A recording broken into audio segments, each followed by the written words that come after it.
So let's explore like 5 zombie open world games that don't just entertain, they consume you. 1. Dying Light, 2015. Dying Light is a movement game at its core. You're Kyle Crane, a man dropped into Heron, an infected quarantine zone where walls are high and hope is low. But here's the twist. You don't just run from zombies, you run over them. The parkour is so smooth it becomes instinct. Rooftop to rooftop, vaulting over chaos, dodging claws with inches to spare. By day, the city is yours to explore. Scavenge for scraps, craft electric machetes and flaming baseball bats. By night, it all changes. The volatiles come out, mutated nightmares that will hunt you, sprint after you, and shred your nerves in seconds. It's not just scary, it's cinematic. The sun setting over Heron isn't beautiful, it's a death sentence. The game doesn't tell you what to feel, it makes you live it. From tense safe house escapes to chaotic rooftop chases, this game rewires your survival instincts. And the following DLC adds an open countryside, complete with off-road vehicles and new infected. Fighting in wide open fields changes everything. You're mobile but exposed. And trust me, nothing feels more desperate than trying to fix your buggy with howlers closing in. 2. Days Gone, 2019. On paper, it's a game about a biker in a zombie apocalypse. But once you dive in, Days Gone becomes something deeper. You're Deacon Street John, a drifter who's lost his wife, his home, and maybe his soul. The Oregon wilderness isn't just a backdrop, it's a character. Rain slicks the roads, wolves stalk the woods, and every abandoned gas station whispers old stories. Then there are the hordes. Hundreds of zombies moving like a liquid wave. When you see one for the first time, your instincts scream, run. Because this isn't a fight you can win, yet. You'll come back later, with traps, Molotovs, planning, and when you finally take that horde down, it feels earned. There's weight in the storytelling too. Deacon isn't a clean-cut hero.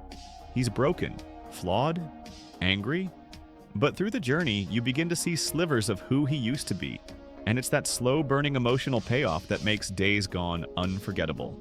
It's not perfect, but it feels real, and that's rare. 3.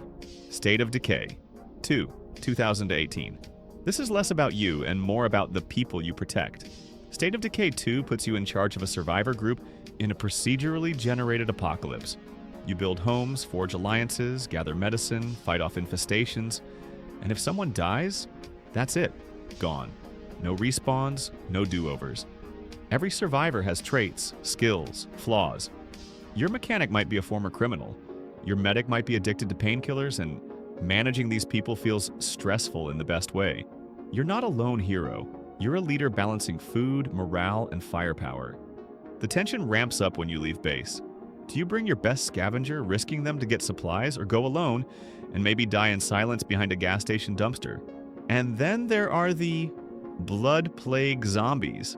One scratch and the clock starts ticking. Do you put them down, quarantine them, or risk everything for a cure? The game isn't beautiful in the traditional sense, but the stories you make, the random betrayals, heroic last stands, or narrow escapes make it unforgettable. You don't just play this game, you carry it with you. 4th, Dead Island 2, 2023. Dead Island 2 is chaos.